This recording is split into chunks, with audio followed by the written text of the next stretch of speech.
بسم اللہ الرحمن الرحیم وبہ نستعین وصلی اللہ علی محمد وآلہ طیبین الطاہرین المعصومین اما بعد۔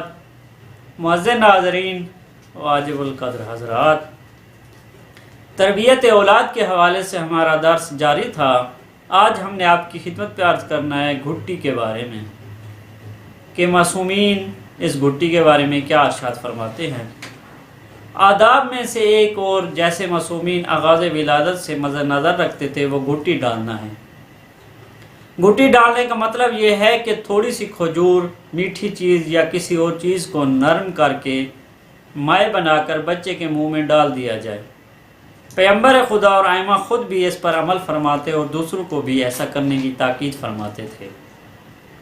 حضرت امام صادق علیہ السلام حضرت امام علی علیہ السلام سے نقل کرتے ہیں کہ اپنے بچوں کو کھجور کی گھٹی ڈالو، اس لیے کہ پیغمبر خدا نے امام حسن اور امام حسین کے ساتھ ایسا کیا تھا۔ اسی طرح علی بن میثم کہتا ہے کہ میرے باپ نے اپنی ماں سے نقل کیا ہے کہ میں نے حضرت امام رضا علیہ السلام کی والدہ حضرت نجمہ خاتون کو یہ کہتے ہوئے سنا، جب حضرت امام علی ابن موسیٰ رضا علیہ السلام پیدا ہوئے تو میں نے انہیں سفید کپڑے میں لپیٹ کر حضرت امام موسیٰ کاظم علیہ السلام کو دیا۔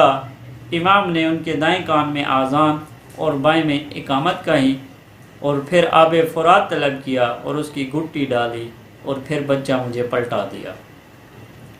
نہج البلاغہ کی شرح میں ابن ابی الحدید لکھتا ہے کہ جب عبداللہ ابن عباس کا بیٹا پیدا ہوا تو حضرت امام علی علیہ السلام نے دیکھا کہ وہ نماز ظہر میں شریک نہیں ہوئے۔ حضرت نے ان کے بارے میں پوچھا تو لوگوں نے بتایا کہ ان کا بیٹا پیدا ہوا ہے، تو امام نے اصحاب سے فرمایا میرے ساتھ ہو۔ ان کے گھر چلتے ہوئے ہیں، سب مل کر ابن عباس کے گھر گئے۔ امام نے فرمایا خدا کا شکر ادا کرو جس نے تمہیں ہدیہ عطا کیا ہے، اور یہ ہدیہ فرزند تمہیں مبارک ہو۔ اور اس کا کیا نام رکھا ہے؟ ابن عباس نے کہا اے امیر المومنین، میرے لیے مناسب نہیں کہ آپ سے پہلے اس کا نام رکھوں۔ امام نے فرمایا بچے کو لے آؤ۔ جب لایا گیا تو امام نے اسے لیا، گھٹی ڈالی، دعا کی اور اسے واپس پلٹا دیا اور فرمایا بادشاہوں کے باپ کو پکڑ لو کہ میں نے اس کا نام علی اور کنیت ابو الحسن رکھی ہے۔ انس بن مالک کہتا ہے کہ جب ام سلیم کا بیٹا پیدا ہوا تو اس کے بچے کو لے کر پیغمبر خدا کی خدمت میں حاضر ہوئے۔ حضرت نے اس سے پوچھا کیا تیرے پاس کوئی چیز ہے؟ اس نے کہا کھجور کے چند دانے ہیں۔ پیغمبر خدا نے وہ لیے اور وہ بچے کو گھٹی ڈالی۔ ابو موسیٰ کہتا ہے کہ میرا بیٹا پیدا ہوا تو اسے پیغمبر خدا کے پاس لایا۔ حضرت نے اس کا نام ابراہیم رکھا اور اسے کھجور کی گھٹی ڈالی، دعا کی اور مجھے پلٹا دیا۔ لہذا گھٹی ڈالنا معصومین کی سیرت میں سے ہے، جیسا کہ ائمہ مختلف چیزوں کے ساتھ مثلا کھجور، پانی، اگر ممکن ہوتا تو فرات کا پانی یا اس کے بعد بارش کا پانی، خاک شفا، شاہد یا دوسری میٹھی چیزوں سے اس کام کو انجام دیتے تھے۔ چند روایات میں بعض چیزوں سے گھٹی ڈالنے کے فوائد بیان ہوئے ہیں۔ مثال کے طور پر حضرت امام صادق علیہ السلام خاک شفا کے ساتھ گھٹی ڈالنے کو حفظ اور امان کا موجب سمجھتے ہیں۔ فرماتے ہیں ہنکو اولادکم بتربۃ الحسین فإنہ آمان، اپنے بچے کو خاک شفا کی گھٹی ڈالو کہ یہ محفوظ رکھتی ہے۔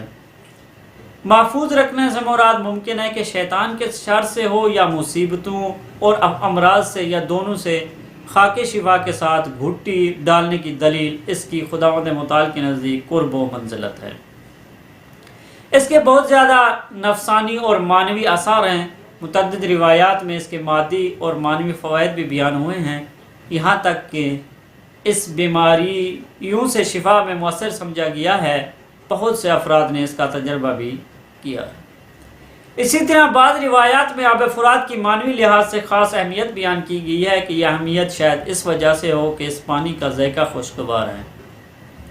حضرت امام صادق علیہ السلام آب فرات سے گھٹی ڈالنے کو اہل بیت سے محبت کا موجب سمجھتے تھے اور فرماتے تھے کہ میں گمان نہیں کرتا کہ جسے آب فرات سے گھٹی ڈالی جائے اور وہ ہم اہل بیت سے محبت نہ کریں۔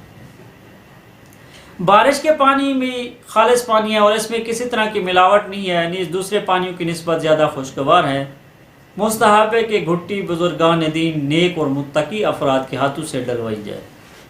روایات میں جو اثرات بیان ہوئے ان کے علاوہ اس کام میں ایک طرح کی برکت ہے، اس لیے مستحب ہے کہ گھٹی ڈالتے ہوئے بچے کے لیے دعا کریں۔ بچوں کے لیے بزرگان کی دعا کی بہت زیادہ معنوی اثرات ہیں۔ صدر اسلام میں عام طور پر مسلمانوں کے بچوں کو پیغمبر خدا اور ائمہ کی گھٹی ڈالتے اور ان کے لیے دعا کرتے تھے۔ خلاصہ کلام یہ ہے کہ ولادت کے بعد گھٹی ڈالنا معصومین کی سیرت میں سے ہے۔ اس کے بچوں پر متعدد جسمانی، روحانی اور معنوی اثرات ہیں۔